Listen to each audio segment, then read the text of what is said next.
প্রিয় শিক্ষার্থীরা, কেমন আছো তোমরা? আশা করি তোমরা সবাই ভালো আছো, আমিও ভালো আছি।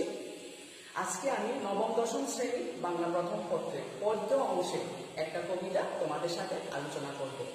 আজকে আমাদের পাঠের বিষয় হবে কপোতাক্ষ ন, কবি মাইকেল মধুসূদন দত্ত। প্রথমে আমরা জানব এই ন কথাটি কেন হলো। নদ ও নদী এই দুটোর মধ্যে পার্থক্য রয়েছে। নদ হচ্ছে পুরুষবাচক শব্দ আর নদী হচ্ছে স্ত্রীবাচক শব্দ। নদে কোনো শাখা প্রশাখা থাকে না, আর নদী শাখা প্রশাখা রয়েছে। যেমন মেয়েরা সন্তান জন্মদান করতে পারে, ঠিক তেমনি নদীও শাখা প্রশাখা এগুলো রয়েছে। আর নদ সাগর থেকে এসেছে এবং সাগরে শেষ হয়ে যায়, সেজন্য বলা হয় নদ পুরুষবাচক শব্দ। এখন আমরা জেনে নিই কবির পরিচিতি সম্পর্কে। জন্ম 1824 খ্রিস্টাব্দে 25শে জানুয়ারি।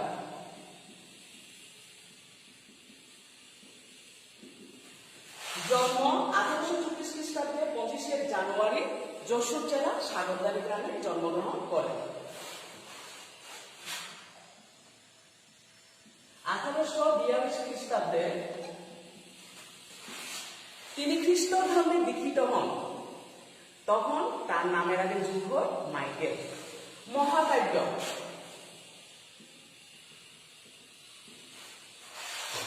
কবি মাইকেল মধুসূদন দত্ত বাংলা সাহিত্যে সর্বপ্রথম মহাকাব্য রচনা করেন। তার মহাকাব্যটির নাম হচ্ছে মেঘনাবধ কাব্য। মেঘনাবধ কাব্য। মৃত্যু 1873 খ্রিস্টাব্দে 29শে জুন। মৃত্যু 1873 খ্রিস্টাব্দে 29শে জুন তিনি মৃত্যুবরণ করেন। এবার আমরা কবিতা সম্পর্কে আলোচনা করব। এই কবিতাটি হচ্ছে এক ধরনের সনেট। সনেটের অর্থ হচ্ছে চতুর্দশপদী কবিতা বলি। চতুর্দশ বলতে আমরা বুঝি 14। এই সনেটের মধ্যে মোট 14টি চরণ থাকে। প্রথম 8টি চরণকে বলা হয় অষ্টক, আর শেষ 6টি চরণকে বলা হয় ষষ্ঠক।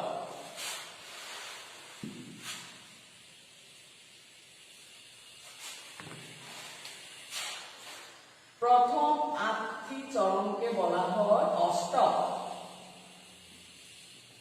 আর শেষ 6টি চরণকে বলা হয় ষষ্ঠক।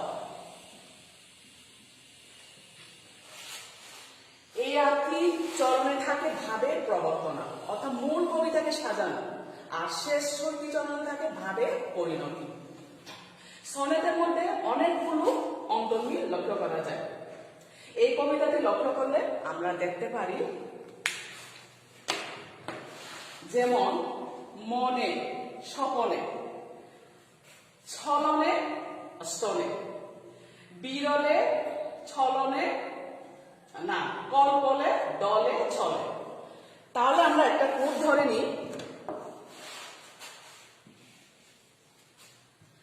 যেমন ক খ ক খ, ক খ খ ক। মনে, মনেকে ধরিনি ক। বিরলে লে, লকে ধরিনি খ। মনে স্বপনে, এটা ক। লে খ। নে নে, এটা ক। বিরলে কল্পলে খ। ছলনে ক।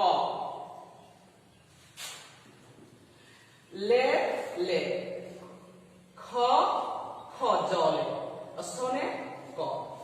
তাহলে ক খ ক খ, ক খ খ ক। সনেটে অনেকগুলো অন্তর্মিল লক্ষ্য করা গেছে। এবার আমি মূল কবিতায় আসি।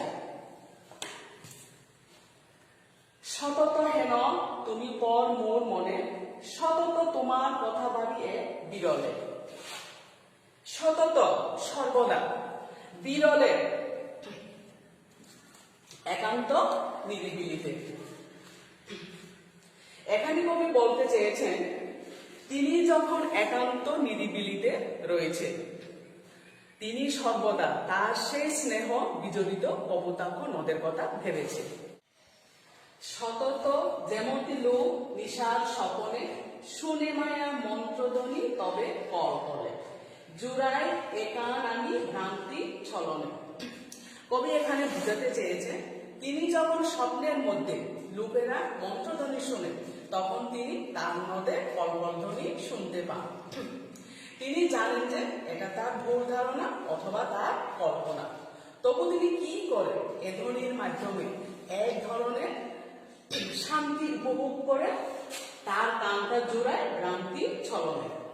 বহু দেশে দেখিয়াছি বহু নদ দলে কিন্তু এ স্নেহে তৃষ্ণা মিটে তার জল। কবি এখানে বুঝাতে চেয়েছেন কবি প্রবাসে থেকেও কপোতাক্ষ নদের কথা ভাবছে। কবি প্রবাসে থেকে অনেক নদ নদীর সাথে সাক্ষাৎ হয়েছে কিন্তু কোন নদ নদী তাকে মোহিত করতে পারেনি।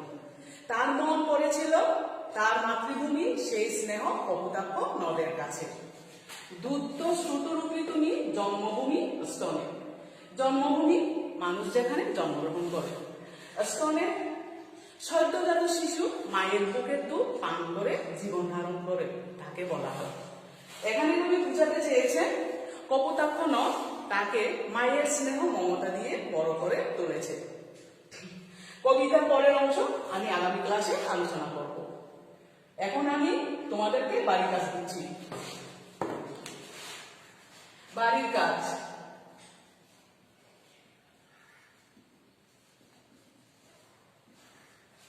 এক, স্নেহের তৃষ্ণা। তৃষ্ণা অর্থ কি ব্যাখ্যা কর।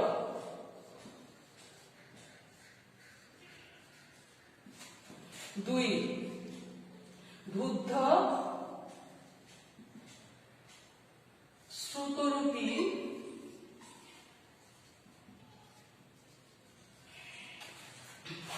তুমি জন্মভূমি স্তনে। এ কথা দিয়ে কবি কি বুঝাতে চেয়েছেন?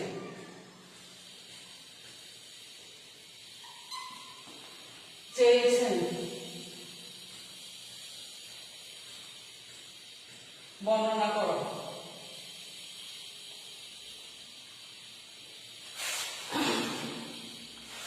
এক, স্নেহের তৃষ্ণা অর্থ কি ব্যাখ্যা করো। দুই, দ্রুত শ্রুতরূপী তুমি জন্মভূমির স্তনে।